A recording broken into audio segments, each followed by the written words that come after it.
pasal tha ngur ki mafapa than ngura bung somni le palina kan chuang kai ve le ta a thei top chua ka zia chuan enge min thlen don i bi tlang le phot mayang o indona mei pui al zoi kara le thisen chik tur mai kara pasal tha chin khum le pasal tha kai sang an ral thuam ve manga an hanin tong trek sok mai zong an mani pahni po in ngai sang lo ton ti hriat tak mai hian anin mel ran maya chuta pasal tha chin khum chuan kai sang chu han melin doi zepa kanin tong le ta mo tuna zong tlan chian na kong i mu zo to ka va han ring lo em o ka ma hian thing thila kanun don chenia tin ngai nep ti hriat ngoi mai hian a mela pasal tha kai sang mit meng le hoi hera zamna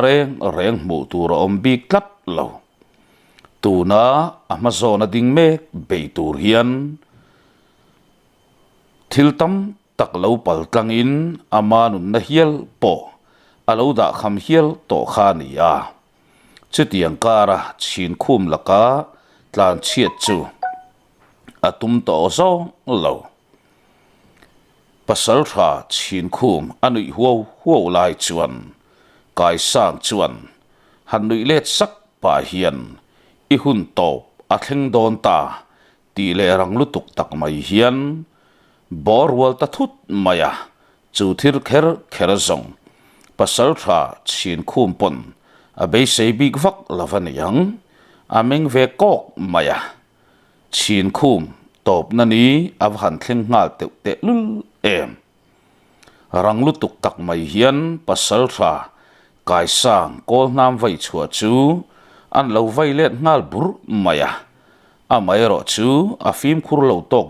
khur tok lo dewani chu mai baka kai sang hriam hum ve chuan a taksa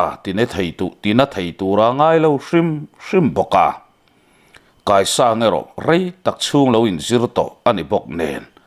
rang lutuk tak mai hian a chem vai lai chu aron pot let ngal zok maya chumi pa a han vai kwal dele zok mai chuan pasal tha chin khum dar veilam aron kai tai kak ta hlok mai lom le chu thil kher zong chin khum meu po bara khai tu atling chiang khop mai a mel maya po thup man rol lo hian aron langa a meng kok maya maktiem ema kai sang amela a hoi highlight tak le a be se hau lo thil aton lai tak chuan pasal tha chin khum ngong hansa bung mok mai tum hian pasal tha kai sang chuan chem aron vai le ta thut mai chu thil kher zong chin khum tan poi zonga poi ber mayo me dang turin atuanin adai man bik ta tlat lo thi lo na ero anei hau lova kai sang chemron thlok fuwa mai chu mit khap map lo hian amel ta top mai ma se pasal tha chin khum thi larem ti reng lo mi hring an lo omani ang chu pasal tha kai sang zok chu apai nok maya asir lama akol nam nen a hlom phei zui tol mai boka kapa in ring lo lai i be ve amo kapa in ring lo lai i be ngam amo kapa ma zong i thuam kha eng mani don hlei nem le i be turatan chuan a ulam ma mang tin than ngur nge mai chu mit meng sen vek chung hian an kara ronding ta chat maya pasal tha kai sang tluto ron thole mek chu han nga buai tum hau lavaniang chu akol nam vai chuakin abo ta mi maya akol nam vai de zoka thlasik tum nga ahman atang to a sual lian tu le pasal tha din mundik tak lang kai tu apa tak tak ai po a athin lungin apa ngoi ngoi zok chin khum tlu khi than ngu ra hian a phal reng lo a in rol lawani chuan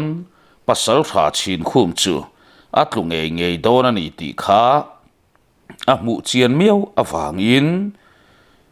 in beina muala thiang lo aom leinem le ti thin lung pu chunga ronin rol tangot mai kha ni ya athin urna asang bokan yang chu akol nam vai chuak ri reng chu avin tok mai hian alanga pasal tha kai sang meu po chu tlangwal tuai tirte mai ma chuan atol zot lo thei lo mol takalawin do ngot chin si lova tuna be me ki pasal tha chin khum ni lovin than ngu ra ni ya ami sian ngai lo le mu ngai hau lo ni le nga la atukhuma sam aziel ngau sia chuti chung chuan kol nam te la chu apian chua pui moti mai turin avai chuak dik khar maya mimol boin abo buan hau lo le nga la anin nor kwal ta zak mai kai sang zokin hun tha an zon ngel poin ama nor tu than nguran hun tha pe du der lo le nga la a ha thei lo moti mai tur hian a chet dan la chu angai reng bok si nen pasal tha kai sang po a in veng zo lo tan ta niang a oma kak hlaya amal pui akak le ta hai mai than ngura nui sang maya pasal tha i be tak donang o pasal tha te tual len na muna min lo lom lu don lom ni tin an trong elle sak maya heti lai hian chol ro top ngal ro tia thupek tu man mulo ma selang buang pui le lal sang lu tale athurual pui tlangwal lading ve te chuan anin beina chol sanin ngun em mai le mu nom ti mel em hian than ngura le pasal tha kai sang in noi chu an lo thliron thup to mai hi lo ni ya en reng po in pasal tha kai sang chu atal boi zo ka ni ti hi lang reng maya chu tlangwal tuai tirte mai chu tunge ni tang chu tiang khopa theina sang kol tu chu maktin an ang deuh pam maya vanvan noya a mel mai a mu chian thei bok si lo a mai ro chu a rol chua that thoma akum pal chuala tam lo ti ro chu chiang veu thung chu san thim noya vanvar chau mai ringa ama bo tu tlangwal tuai tirte mai chu a boi ve hau lavani ti kai sang chuan a mu chiang hle to a than ngura vai thel le pop thinin amangang chu ring tak mai hian au chuak ta in kha hal ngot mai te u hal ro u kami be la hi ka mu fia ve thei tat lo tin kai sang zo ka au ta ruwa maya chulai tak chuan ama kai sang khabe chu a chho zong ngat mai hian than ngur kol namin aron phel ta phok mai kai sang da garang viau nanga than ngur kol nam vai chua abum kim man tlat lo halang huau khopa kai sang khabe han vai phel sak phok pa chuan anui sak mai le nga la pasal tha kai sang pon akut velam hian ranglutuk tak mai hian akhabe an hup chat maya amai ro chu atal boi zota akhabe ahup na aban re tak mai chu than ngur kol nam chu na ron chok le ta mok maya hun tha pe ka tum hau lavaniang ranglutuk tak mai hian than ngur bok chu an leu kol zok maya pasal tha kai sang nung zanga atlo sak ta pop mai lom le pasal tha kai sang khabe le ban re ka tangin thisen achik tur tuara atluk zong tlu em lavin apai phei truanga than nguran pasal tha chin khum han mel chung chuan kapa atop kharo le tin an au zui tur mai boka chuta zong pasal tha chin khum anui suka fa te sa en sa konga hi chuan kalalak tlak ve viau asin ti pain akol nam siam bak tuk mai chu an lo vai chuak ta te renga ni kha thin urna thuk tak mai ne na vai chuak ani ya pial ral kong zo ti lek tu lu kai sang lu ngei mai chu akan hian akang nol maya lam ai ma hian akang sang hial o me pasal tha kai sang lu in lei aden thlen ma chia chuan ngur ki maron dok chuak zoka alulak chem an vai ri fuwa mai zong pasal tha kai sang lu chu phelnga le chan vela ya chua man tlat maya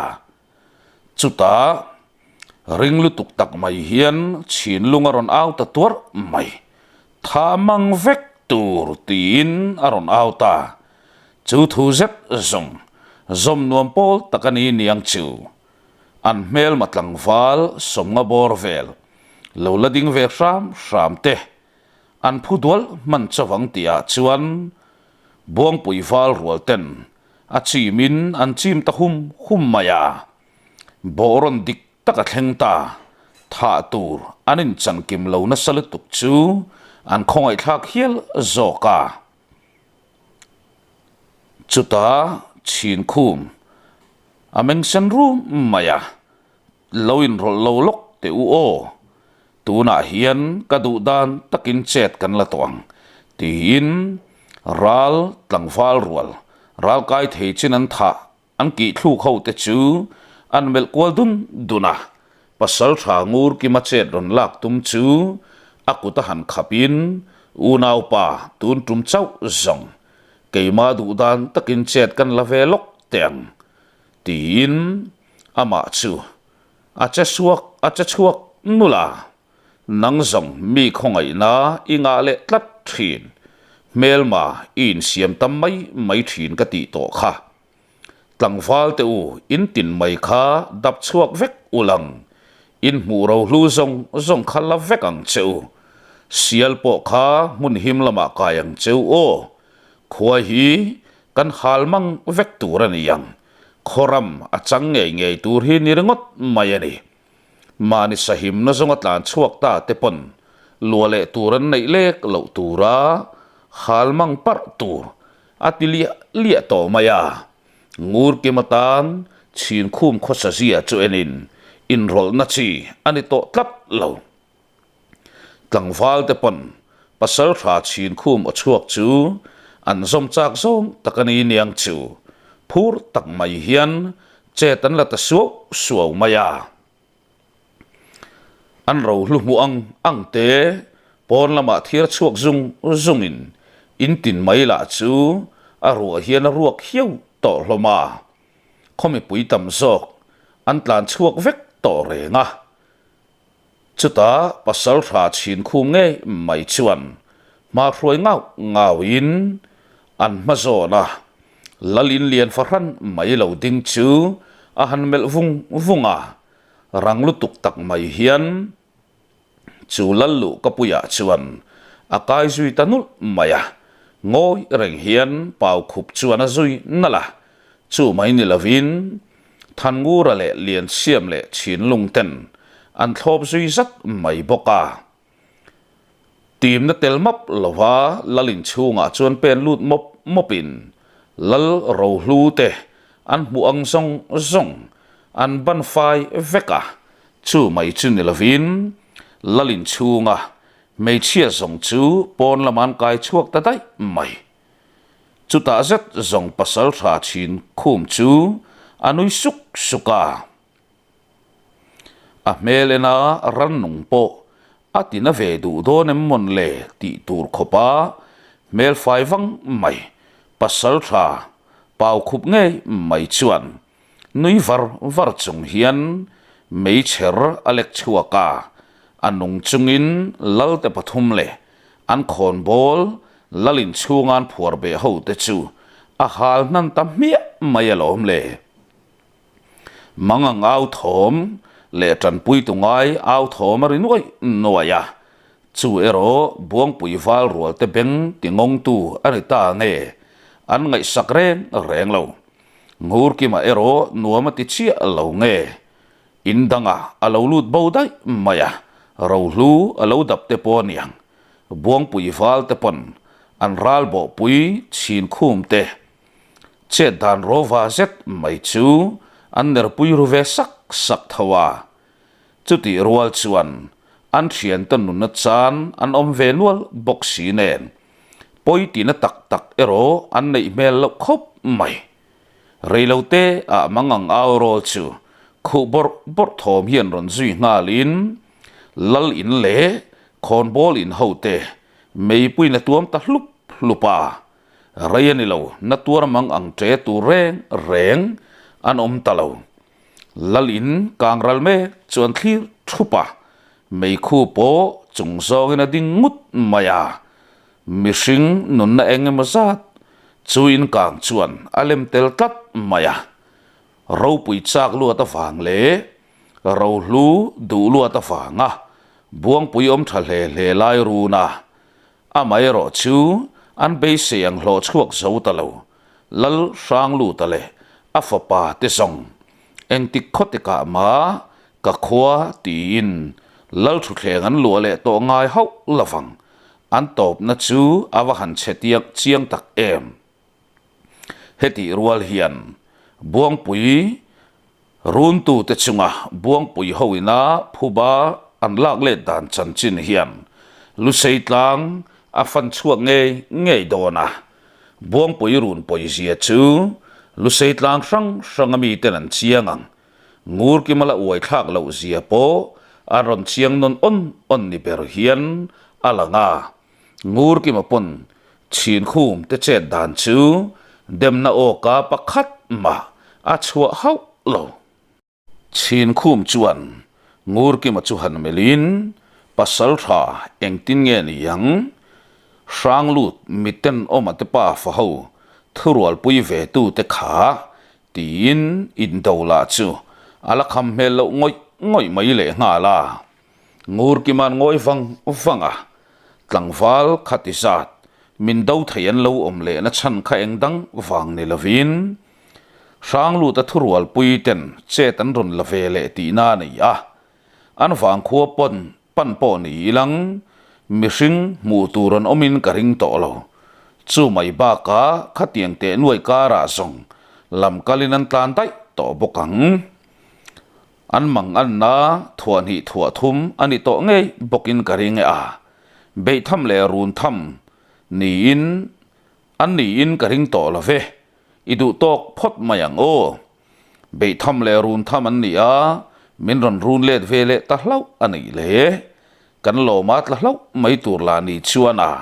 tin anui var maya chuta ma fek chuan himdama hewang khua chua san nu naw tam sok le ral kai thei chin te po an niang khang mi te tan po an tluk lu nan te po izwa ve shimang mi umiang ti ol sam le thenin an wang kholam pan turin aril ru asiam min le tam mi a chuta zong pasal tha chin khum te pon pasal tha berin chutianga thutluk nai siam chuan le tia hadam takat hopui la huai suain helai mun song ruang lir mayani himo tin an sial muang ang telen ro lu khom tenen tin ralan tha tak te an ral thuam tha te hui khom zung in sial engamazat nen lal sang lu ta fang khwa chu an chua san ta thloya khovar ania lui kamrem chang an thlen meu chuan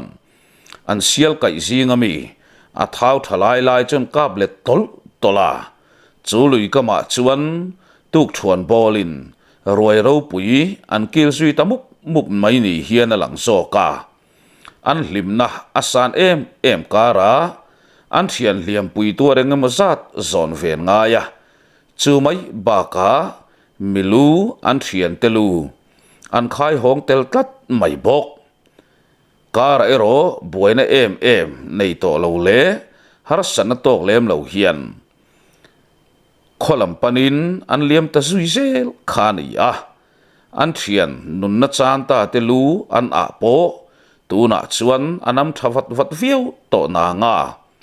an wang khua thlen pui zong an tumru khop maya anina chok zak zaka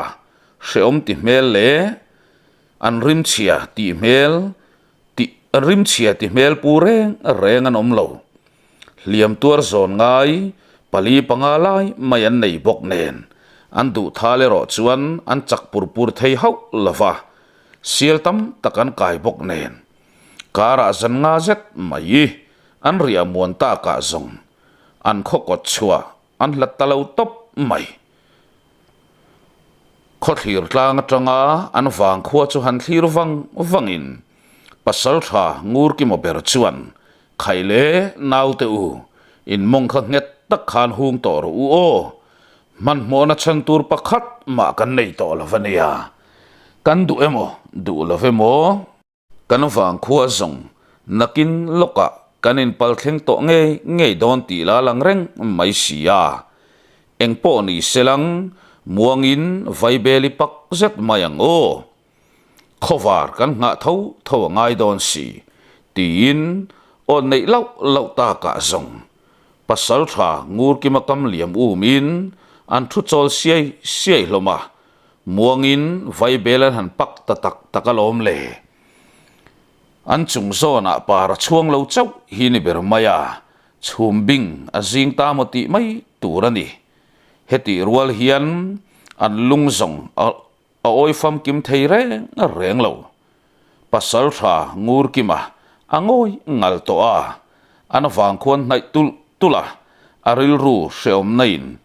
atua mup lo thei lo som thania voi khat lungai om chok ti zong ama chuan khum zo vek mai li hian a in ria a an wang khua lu chak lo na lian tak anei pha na sa hle bok in do na hian nun na alem tam thinin engkim huama pen chuang ma ni se pasal tha tan zong ramwan pen chua puite hi an nun na thlengin an kovatla len mo phurna an la lo thei lova khoisan a harati hle mai chin khum chuan pasal tha ngur ki maril ru tu ro mang chu a chut pui phane viau aneyang chu muang chang han pan na ya ngur ki makiang a thut mun han rem pa hian u nau pa khatin lungai mel pu chiam lo te hei tlangwal rual te iti rom zo zai do ne a ke ni nge mai po hi eng tik nia mo chuan kan hun hi la thleng ve nge do na sin ni tam aliam lawang isia tang khan kai sang ma po kaliam trep mai khamo than ngur om lo selang song tin an nui suka in do na muala kher lo po hian tunge damtlang om to isiat sim le tin athia bang to khian an nem ve muala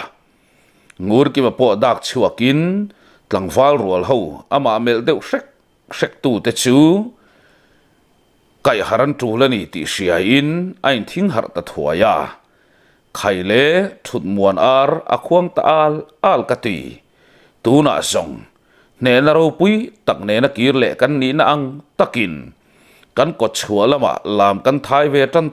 tak toang kan thian nun na chan ta te ero kan sa in kan ngai sang em turani a chu chuan kan hlim na ero hlia khu lul su se tin ozang tak mai ron chhuwa ta ka zong tlangwal te mel phur na ron thla ka an thau chuak ta sunga mấy chở tu man chidri lâu tur ati miêu avangin kho chung lama tang po lang thei renga thu ni to ma selang kho chung mi ten eng man la hau lo tlangwal thau sung ten an thian hliam tuar an zon mek te zon zom len han tum ngota chung hliam tuar ho te pon kalkung an thei ang to ka ngur ki maten an en kola wang le ama ngur ki mange in adam doi thami te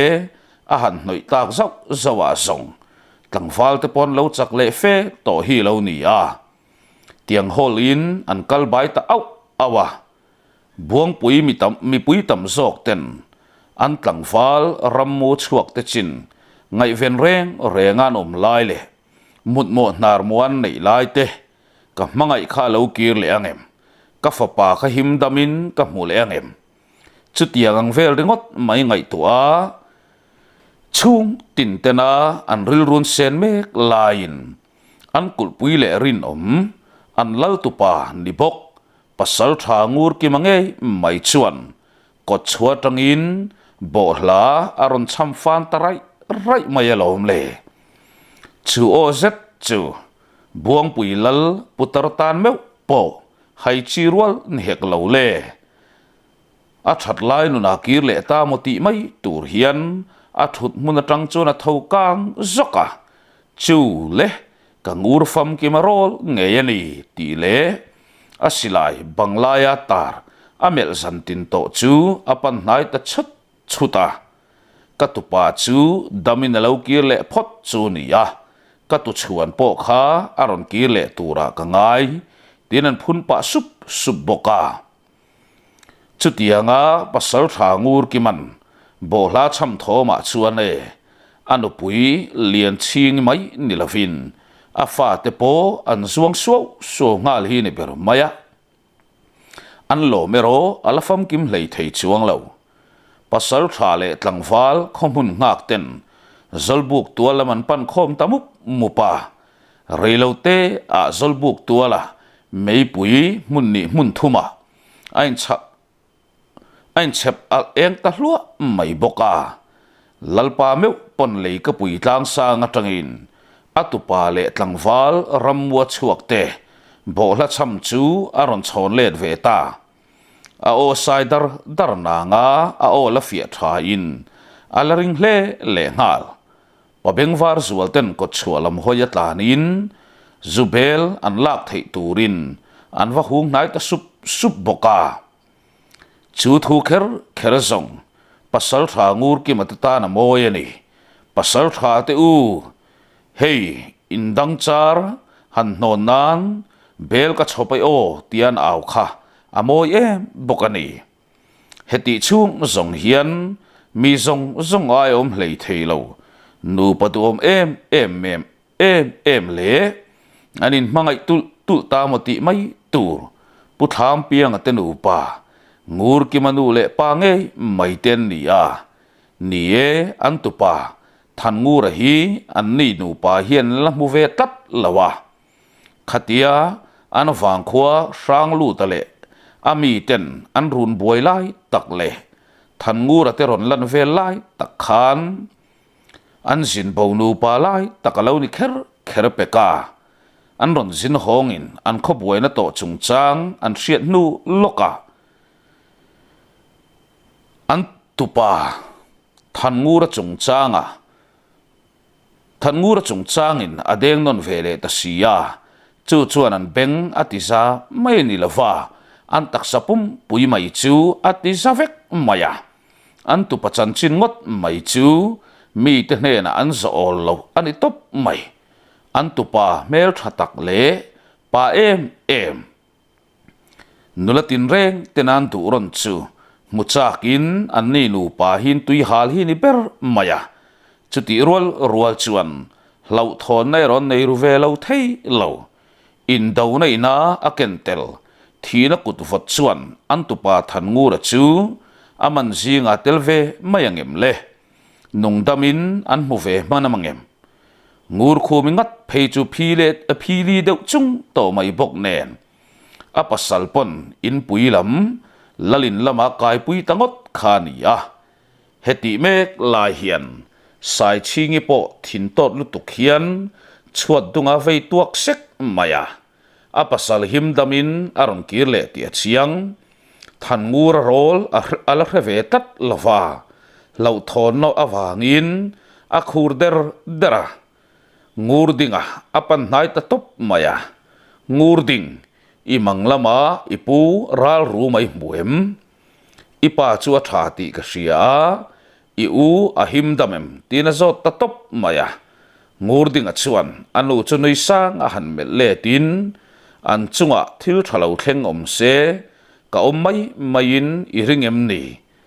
kapa o chuak kha i ring hlel ta em ni kapa o chuak a khan phuna tam takain phum khamo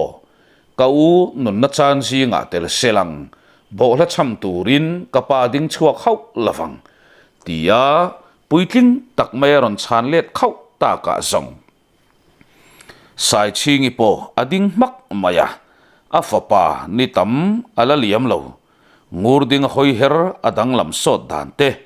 apui tling talu tuk te ro chu makatilau thei lava a farnu te pon ngur dingan anu chan dan chu maktiin an ron thlek ve top tho mai sai chingi po thota huaya ni e than ngura ani emo a thian te po ni selang mel malaka tluzinga tel ni selang ipan po hla cham lo topang khaile ti na fanu te chu hui na ya ar ke ziak vel siamin phur tak mai hian a chet pui ta sau sau zo ka zan khua maya ko chua lam le kho chung lamin chon tol ut ton ul rengin nakina zong a eng thei don talawa mo an tin nga hlel em kol aron eng tan ta da te lal le khon bol te ron che chuak nga lin lal putarpon lal puan aron bat ro pui le tarup maya ko chualam panin an ronin oi thata liai mai patlang wal te le pasal tha ten an lal le khon bol te sui nga lin khomi puin an ron sui ngal dul mai boka lau thon nain atuam ruvek chungin an hlim nairo asang jok lo thei lo reilo te a ko chuami tenen anin tok khom tamup mup mai hlim nuiri a ringin hanin mer nok tok la bolo a mai ro chu chung hlim nuiri kara chuan lung chewan kai tap hom thom a lo chuak lo thei talo an lom pa te tan tia phur taka ar ke ziak siama fen thir ne na ron thok chuak nula then khatin sum takin an thian te dar phena an sai dar hloma nu then khat ten reilote a pasal tha ngur ki man ron din chil ta lom le pasal tha ka mangai hi I chan thei ngang lavem ni pasal tha ngur ki makiang a zel kal ro tin kan cha sin tia tra hlan han cham khum zet zong he hun tak hi ni ngur ki man ma chona hu phur em mai le thleng thei lo selanga du em hun thim kha angoi ran maya chana pek tu reng nei lo noi lam bin pasal thabianga mitui aluang chuak ta hia la nu ho le nan tra khum roi mai boxi a mai ro chu an pasal ten rang tak mai hian an nu pui te churon kwa sapin an kai son ta zung zo ka pasal tha ngur ki mathin tot le seom ti ma ding lai chu pasal tha nu pui ni tin em sai ching in ron pan nai ve ta chu zong nu pui tha dan tura ni ngat maya a pasal ngur ki ma chu chiang zet mai ron melin anu lat laya anu man thiam nge mai chuan a pasal chu ron nui ta var mai ngur ki ma po thol deuh hok hiana in sia a anu pui na a mazona aron lek kang zupui thum tha em mai chu am tak mai hiana dot ta khola akianga chin lung pau khup an ron ding zat boka riani lo than ngura a farnu te than ngura po a farnu ten ron nai ngalin ar ke siak an nu tapa ta nan thei top chuan lo siam ve ngei mai chu an ron ban ve ta lom le khoi nge ka tu paduat chu ka lo chang ve to ange ron ti tu lam than ngu ra pon hoi ngal thuain kapi ati ngal suprenga hai rual lavin katu paduat ron ti tu mela chuan apa ngur ki ma mel a mu thei tatalom ngur khu mi pon atupa chu ron pom ngal chatin duat tak mai hian anunga ben sak thak thaka lal putar ron nai chuan ngur khu min han kian ve bok lamo ka than ngur puya ka tu chuan ro puya ni kha tin aron nui ta huka than ngur hoi kol vel chuan lian siam le chin lung nula hoina an lo la bor lai chu wa muta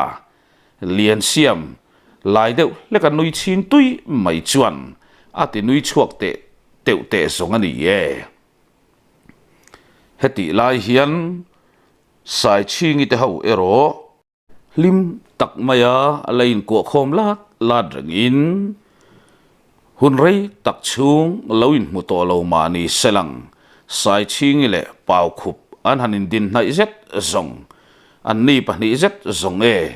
in ngai na thuk tak ne na rei tak chung loin veng dun ngat khan ni to boka sai chingi pau khup o ma be thopa unau pa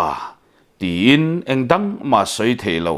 anuk aul hial maya chin khum lo nui hukin ka phar thon reng donem ni alo ti ve ta ka zong sai chingi po chin khum o ma chuan an kuang het vele chial boka rei ero ni lo pau khup kianga bok sai chingi ti ding le in an han ding dun le ringot mai pon man lai ati hrechuak vonga mi pui hlim sa hok mup mai kara than ngu ra pon a ke siak ban tu anga in han tu nok tu nga bok nen a ir deuh ak to a tlangwal himdaman wang khua kirle te hlim tak mayan nui hok lai chuan lalputar nge mai chu mi pui mu thei turin ado aron dinglang sar ta fu mai le zanin zong ni za nai ka chiar sual ka chiar ba nok reng mai